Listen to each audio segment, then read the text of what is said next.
आणि यानंतर आपण थेट जाऊयात मंत्री आशिष शेलार सध्या बोलतायत. का विद्यार्थी हित 17 दिवस नाही? सीजेपीला 17 दिवस तिकडच्या विद्यार्थ्यांचं हित दिसलं नाही, कारण त्यांचा बोलवता धनी, त्यांचा मालक त्यांना फरमान देत नाही असं आम्ही समजायचं.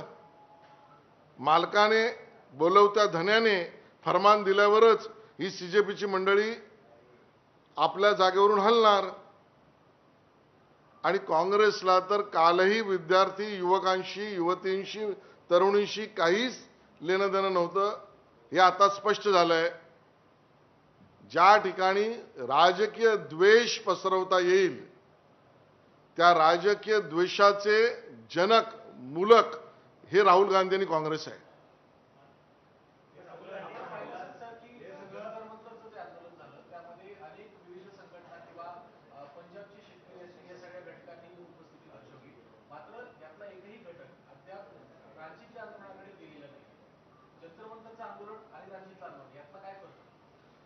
रांचीच्या आंदोलनाकडे पाठ आणि जंतर मंतरच्या आंदोलनाकडे तोंड, या दोनच भूमिका त्यांच्या दुटप्पीपणा स्पष्ट करणार आहेत.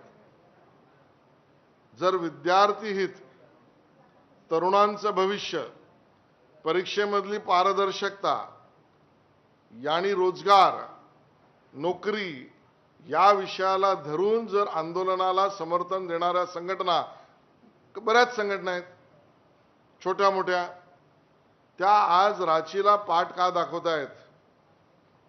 रांचीला पाठ दाखवणं आणि जंतर मंतरकडे तोंड दाखवणं हा त्यांचा राजकीय तोंड देखलेपणा आहे. आणि म्हणून हे विरोधी पक्ष तोंडावरच पडतील असं आमचं म्हणणं आहे.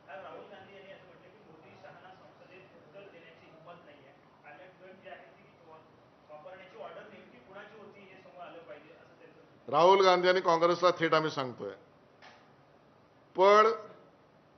पळवाट आणि पळपुटेपणा हा राहुल गांधी तुमचा आणि काँग्रेसचा गुणवान संबंध आहे.